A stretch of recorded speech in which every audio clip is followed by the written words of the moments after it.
here with John McEuen, and we're going to talk about Far Rockaway and Staten Island and parts of New York City that had never been devastated by one feat of nature after another, and I think there were three. John, are you with us? Yeah, I'm here, Ruthie. It's good to hear you. And it's good to talk about Far Rockaway, New Jersey, and the whole area that was hit by Sandy, because as is typical with a situation like a major disaster, a few weeks later, people figure, they've got that all worked out. But they don't, Ruthie. There's thousands of people that are in a very dire situation. And this isn't to lessen or make seem lighter what happened with Katrina, because that too was devastating. But a lot of these people are in an area that has less ability to rebound in some ways. Although next to a major city, next to means 4 miles away from the store if it didn't get shut down by the storm. In a situation where the person doesn't have a car and the public transportation is iffy if it has started running, and when you do go shopping, what do you bring it back to? There's so many people that have had their houses destroyed, either taken down completely or just disabled. There's people that won't be able to move back in because they had 4 feet of water in their house that also went in their basement. A lot of the houses in other parts of the Katrina world didn't have basements because I guess they were smart, whatever. But these people need things that are basic essentials to life. Have you been to the Rockaways before, Ruthie? Yes, I have. I have friends there. William Marrero, who's a detective in New York City and lives in that area, and I was trying to reach him, but the calls go unanswered, and it did concern me because I know he was sick a few years ago. But when I saw on television helicopters go through, I saw that there were some foundations still left there, but the walls were gone. Everything was gone, but perhaps a chair and a toilet, and everything else was gone, literally. And these people are returning to that. And when you fly into JFK and you can see this kind of damage visibly, just casually looking out the window, you know it's not just a couple houses that got hurt. On Long Island, where 110 houses burned, and the water was 4 feet high, and the firemen could get in a boat and go rescue somebody at the house, but they couldn't go put the fire out. And this 110 families who are all working the New York area, affecting what they do. My wife went out there, Marilyn, went out to the Rockaways with the neighbors, and this was only a few days ago. And they were shocked at how many people were relying on the distribution centers of the church or school that was able to be opened up and have stuff. So what I'm saying here is a hope that people don't forget Staten Island, Jersey Shore, Rockaways, Far Rockaways, and just go out there and see what might be done. It's getting cold. I gave a coat to my wife. I said, look, I love this coat, but I got another one. Take this out there. And some lady was just all beside herself because she's been cold for 3 days. I got a picture of her with her coat on, and she's like she has a new home because her old home is gone. And Marilyn fixed her up with a purse and a hat and stuff that was brought in.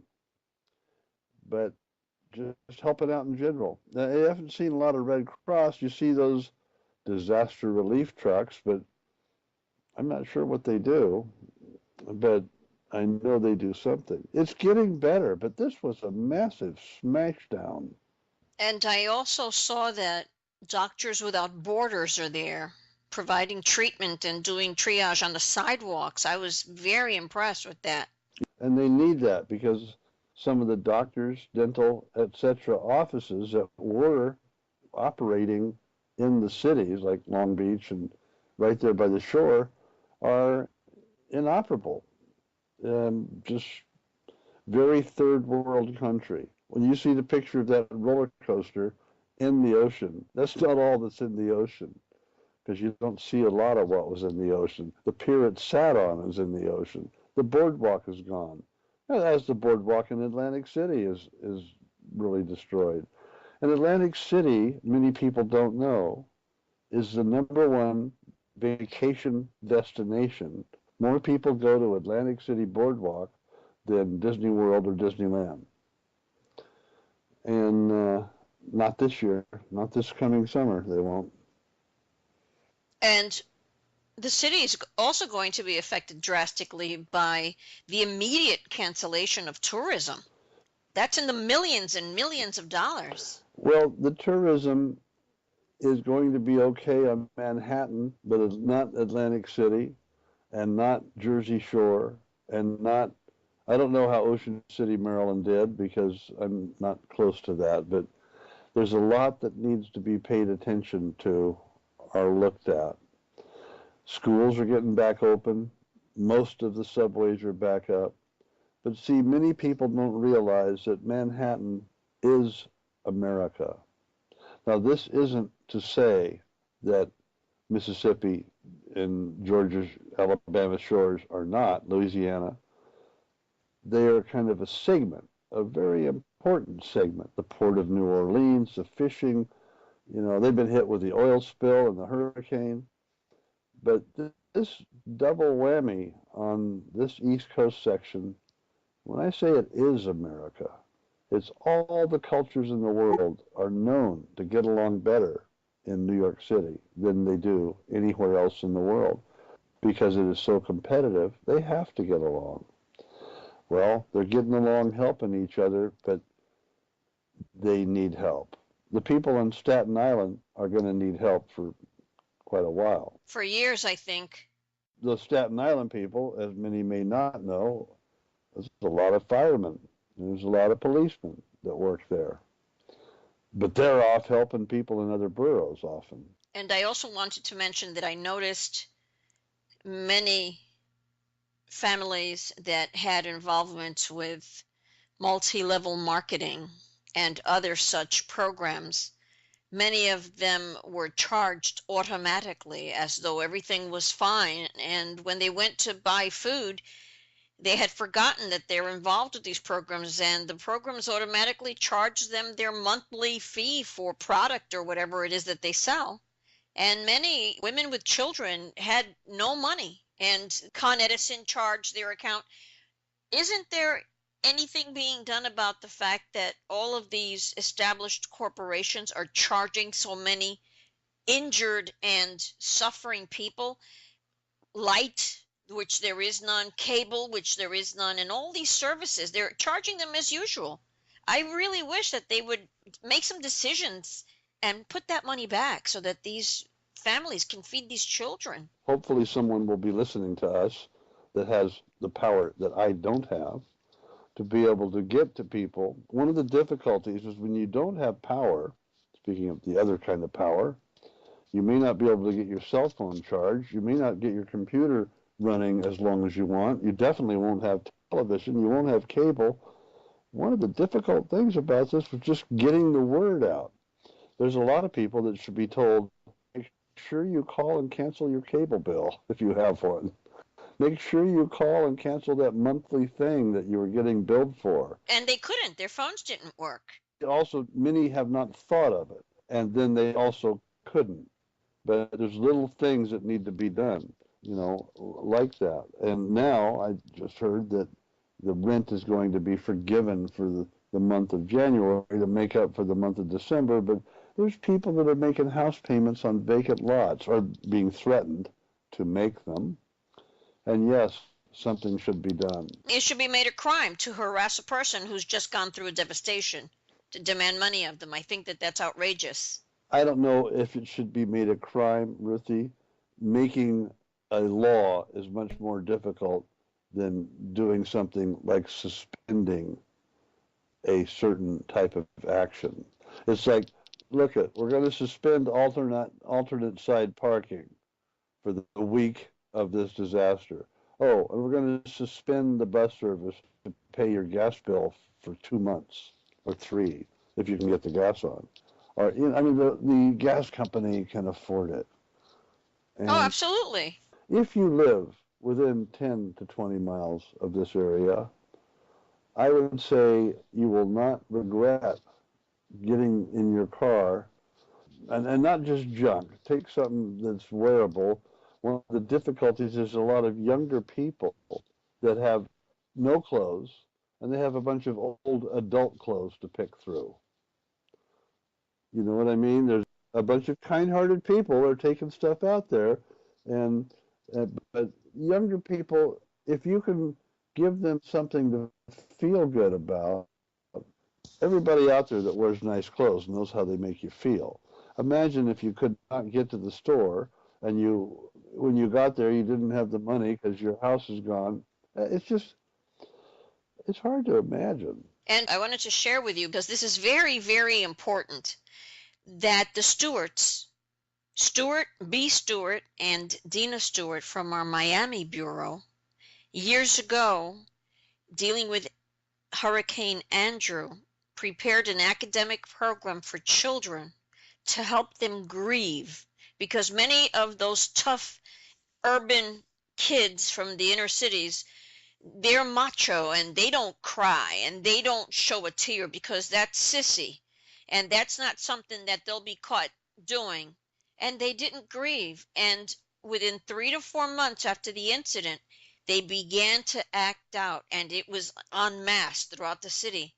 They actually created a program to use art to help them vent their violence and the grieving, to help them begin the grieving process. And it's extremely effective. And I want to take that program to Jersey and to Staten Island, because it will work for any hurricane. In fact, we have it on the front page of www.syndicatednews.net, because That's a very good idea, Ruth. absolutely. But in you doing that and wanting to do it, don't forget to take something like a nice canned ham or a shirt that you can go to a business meeting with, or a jacket that some kid might want to wear at school and have people go, "Where'd you get that?" So he can feel good about himself and not feel like he's been. So you would say food and clothing, And toothbrushes and diapers. all the normal day-to-day things that we take for granted. Well, just imagine you don't have any money. The bathroom you put that stuff in, and the drawer you put in the Is bedroom gone. to put stuff in, you may not have because you're living in the gymnasium of a school that's been fixed. You can't get the 4 miles to the store because you don't have a car and the bus doesn't go there yet. For instance, there's a lot of helpful stopgap things being done, like the ferry on Staten Island that goes from southern Staten Island around the bend, kind of, up to Wall Street. It'll be helpful, but it's only doing that because they can't get back to normal. And one of the best things that could happen is some of the people, like they were getting back to normal, even though they may not have a house. They want to be working. All these people out there are hardworking people. They need that opportunity again. I don't think you'd have one of them complaining that Walmart wanted a few hours on Thanksgiving. So your recommendation then is food, basics, and clothing. Food, or rather, packaged foods. There's a statistic here in America that 40% of the food made in America is thrown away. Find those people that do that distribution of restaurant food that's left over. The problem is, Ruthie, I don't have the solutions, but I do see some of the problems, and that's what I wanted to talk about and report on a little. Well, I can't thank you enough, because we're not in New York City right now. We don't know how severe it is. And when I see pictures, they do look like Berlin during World War II, with debris 6, 10, 12 feet high in the road where cars used to go. Yeah, and what's strange is 4 or 5 miles away, everything's normal. 39th Street and below is like a third world, no power. They called it the dark zone. You're not going down to the dark, are you? And above 39th, everything was normal. Things are getting back to normal on Manhattan, and even Rockaway, far Rockaway. if you're a couple of miles from the beach, things are better. But that couple miles is a big space with a lot of people.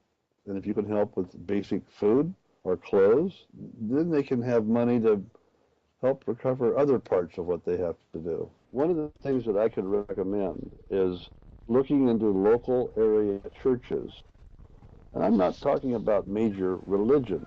Regional branches are being used as distribution centers, and you might find that if you help directly there, it will help things become available, because when stuff comes into these distribution centers, they're becoming the new shopping place. Some day-to-day essentials that you just don't have if your block has been washed away and the store along with it. Look, when the McDonald's gets boarded up and closed because it's half gone, you know there's trouble. And there's trouble finding things that women need that they just don't have in abundance, things that babies need. You get the teenagers feeling good, and they're going to be out there helping out, because all these people are helping themselves. And it's time that we realize they still need help from outside, from us. That's exactly what they need. So now we know packaged foods, clothing, and day-to-day essentials. That's John McEuen reporting from New York City.